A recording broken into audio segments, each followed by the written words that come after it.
So we're looking at how does bacterial resistance arise, and we know that antibiotics are a specific type of drug that focuses on bacteria.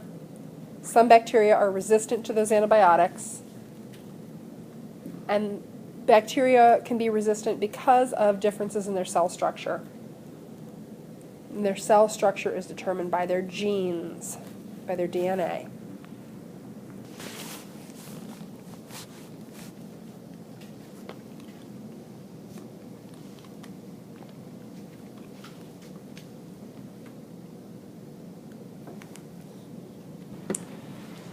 So bacteria are single-celled. They are prokaryotes. Actually saying single-celled prokaryotes is like saying a female woman. It's kind of redundant. All prokaryotes are single-celled.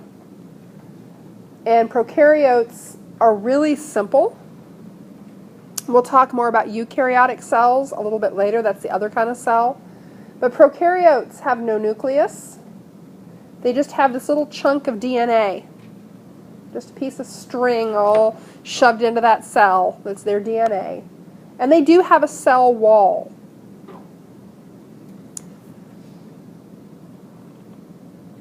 They reproduce asexually, which means they produce offspring just like themselves. Notice that there's an asterisk there. Usually.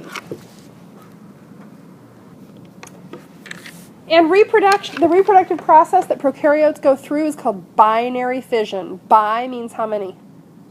2. Bi means 2. Get used to looking for prefixes and suffixes. It is tremendously helpful. Why do I say usually? Why? Because DNA isn't always copied perfectly. Sometimes there is a mutation. And a mutation is just a mistake in copying from one DNA to the next.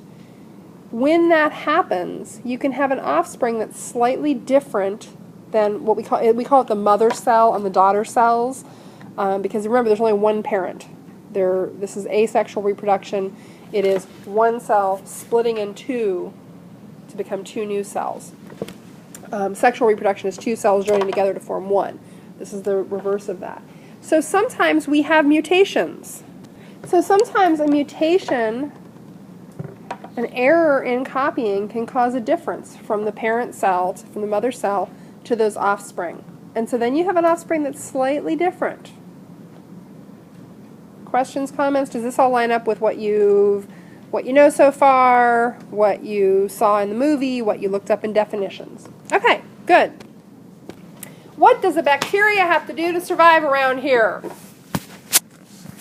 Legitimate question. It's a question. In biology, there's a guy whose videos we sometimes watch later in the year who says biology is all about staying alive and reproducing. That's all it is. Staying alive, reproducing. What does a bacteria have to do to stay alive? Stay wet, not dry out.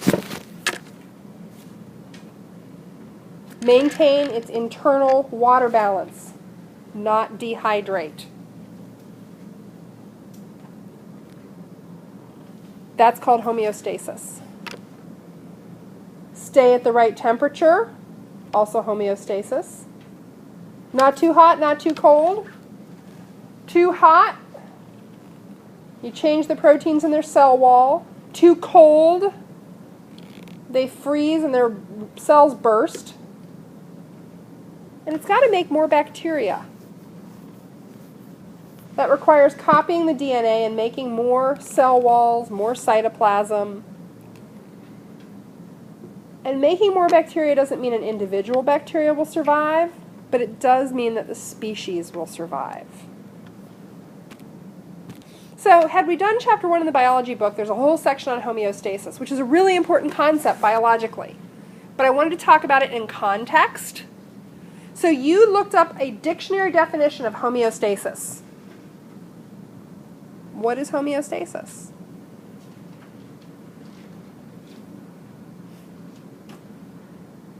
It's also pretty much on the slide, but there's that. It's maintaining stable conditions. And all living things, not just bacteria, all living things require homeostasis. You require homeostasis. It means steady state, steady conditions. What happens if you get too hot? You die. I think it's 108 internal core temp is invariably fatal to humans. If your core temperature rises over 108 degrees, you die. What happens if you get too cold? You die! Surprise! You knew that. And I think it's like 85 Fahrenheit. If your core temp drops below about 85, you just die. You die. There are no options. It's not A, B, or C. You die. How do you prevent getting too hot or too cold? What does your body do to prevent getting too hot or too cold? So let's think back to the first day of school when the air conditioning wasn't working, and it was a little sort of retro flashback to the old buildings, to the middle school and the high school, where on the first day of school it was always about 97 degrees in the building, and we all dripped sweat and had to like suck Gatorade at lunch to maintain some decent level of electrolytes. So let's think back to that first day of school with no air conditioning. Woohoo! What was your body doing to keep your core temp from rising to 108 and you dying in the hallway? Grant. Oh my gosh, I was dripping on student papers. It was the most disgusting, least professional thing I have ever done on the first day of school. It was horrible. My body was producing copious volumes of water, especially from some glandular structures located underneath my arms. It was delightful. Also, glands in my forehead. Glands everywhere in my body were pumping out this water like crazy. All to keep my internal temperature from spiking to 108 and me dropping over dead. Did you know that your body was working so hard to keep you from spiking to 108 and dropping over dead? Aren't you impressed?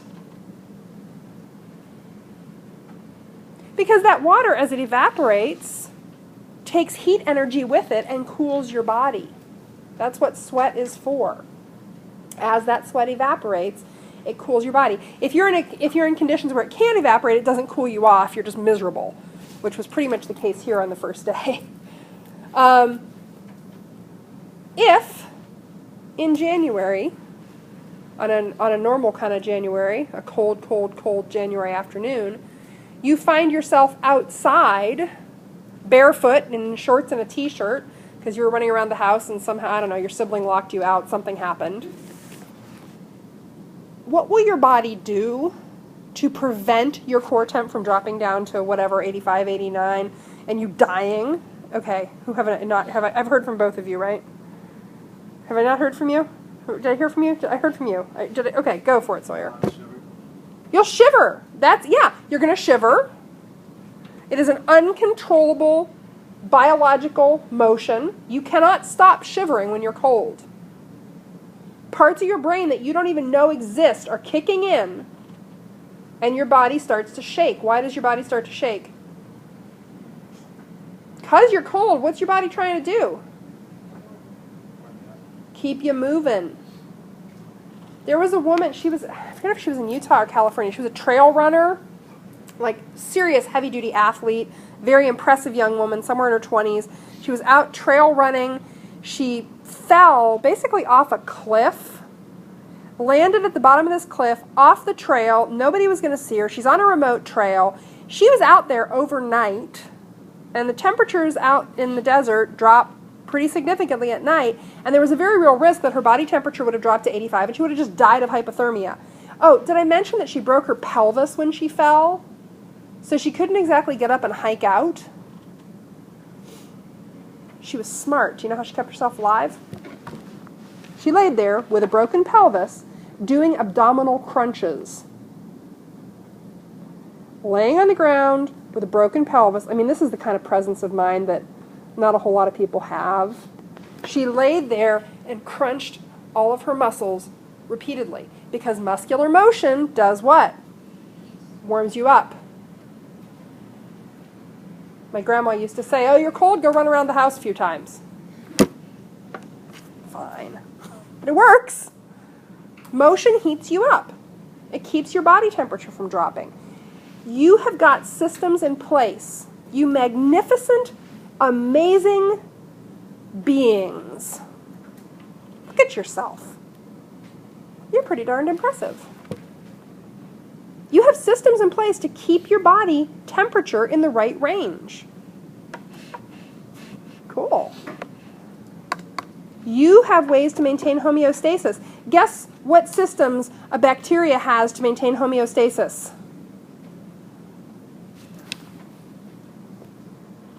None. If it gets too hot, guess what happens? I brought a friend along here. Anybody know what this is? I kind of forgot and left it out overnight. It's an egg. Probably rotten now. Don't get too close. You know what this is? It's the other half of that egg. Guess what I did? I microwaved it.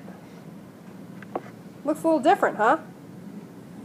Guess what happens to a bacteria if it gets too hot? It's cooked. It's dead. It's 160 for most bacteria, 160 degrees Fahrenheit. So if you're cooking meat, for instance, you look at the temperature of that meat, because if you get the meat up over 160 degrees, guess what happens to the bacteria inside the meat? They're cooked. They're done. Because their protein structure, why does a cooked, oh, do not spill the rotten egg on the iPad, Moser. Okay, it doesn't actually stink that bad. Why does it look different? How many of you have ever cooked an egg? Okay, if you have not cooked an egg, you have homework. I want you to go home. I want you to crack open an egg. I want you to cook it, microwave it, cook it in a pan, do whatever, do your dishes after you. You're old enough to clean up after yourselves. Why does a cooked egg look different from a raw egg? Do not tip this one. Do not tip this one. Because the proteins changed. The actual chemical structure of the proteins is changed with heat. If you heat up a bacteria, it cooks their cell wall, because their cell wall is made of protein. They die. That's it. They're done. I guess we kind of skipped over the whole water balance thing. We talked about you heating up and cooling down. You also have to maintain your water balance. Has anybody here ever gotten themselves a little bit dehydrated? I lived in Arizona for a while, in the desert, in the Sonoran Desert, and the day I moved to Arizona from Ohio, it was 117 degrees in Tucson. It was lovely in the winter, though. 117 degrees, and a friend of mine who was from Arizona said, you should have a bottle of water in your hand right now. And I said, oh, I'm not thirsty. She said, let me repeat myself. You need to have a bottle of water in your hand at all times. Oh. And if you are out in heat and you find that you haven't peed in a while, that's the start of trouble. If you are out in heat and you suddenly realize that you're no longer sweating, you're in big trouble. Because your body doesn't have enough liquid to spare, and guess what your body's doing? It is shutting down liquid loss. Your body is clamping down on every single drop of water, and it's not going to let any of them go. And guess what systems, because your body's got multiple systems for this. It can maintain liquid in the bladder, it can maintain liquid in the kidneys, it can maintain liquid in the stomach and the intestines, it can maintain liquid in all kinds of places. Guess what systems a bacteria has for keeping a hold of their liquid? Just their cell wall. Just their cell membrane. If you put them in an environment that's going to suck water out of them, they're done. They sound kind of defenseless, don't they? And yet look at what they can do. Hold on. So they have to maintain homeostasis. They have to maintain stable conditions. And they have to make more bacteria. Now, does making more bacteria ensure that that individual will survive? No. But it ensures that their species will survive. They have to reproduce. Same for any species. Same for humans, rabbits, maple trees, daffodils, mice, blue whales, earthworms, emerald ash borers, monarch butterflies. Let's see, who am I missing? Tiger beetles, ladybugs, fireflies, cicadas, lots of insect species in there. Red clover, goldenrod, boneset, echinacea, Joe Pye weed, black raspberries. Any living thing has to reproduce. Doesn't mean a darn thing for the individual, but it means everything for the species. And to do that, bacteria have to copy their DNA, and they have to be able to make more protein. Because we're doing this experimental approach here, we'll talk more about protein synthesis later in the year. But basically, your DNA has instructions for how to build protein. That's protein synthesis. To make a new bacteria, they have to be able to build more protein. They have to make new protein. They also have to be able to make more cytoplasm because, remember, they expand, they split in half. I'm going to strike that. We're not going to start on the new slide. We'll do this tomorrow. What I want you to do now, you've got about 4 minutes. I want you to get out your vocabulary packet because this is a habit we're going to do every single day. Last, like 4 minutes of class. You get out that packet, you look for words that we have used, talked about in the notes, in the discussion today, and you're going to try to write a definition in your own words based on, now you've had some pre-knowledge, you had a dictionary definition, and now we've talked about it. And I want you to write a definition in your own words. You can revise it as we go, but I want you to try that today. So the words that I know we have used, we used bacteria, we used reproduce, we did prokaryote, and we did homeostasis, Gesundheit. So bacteria, reproduce, prokaryote, homeostasis. You see any others? So I have written down 1, 2, 6, and 14, those word numbers. Part C. We'll keep adding to that list. I'll probably check those again on Friday. We'll add a few more words. But today I want you to get Part C done for those, and then I'll check the next set of words, Part C, on Friday.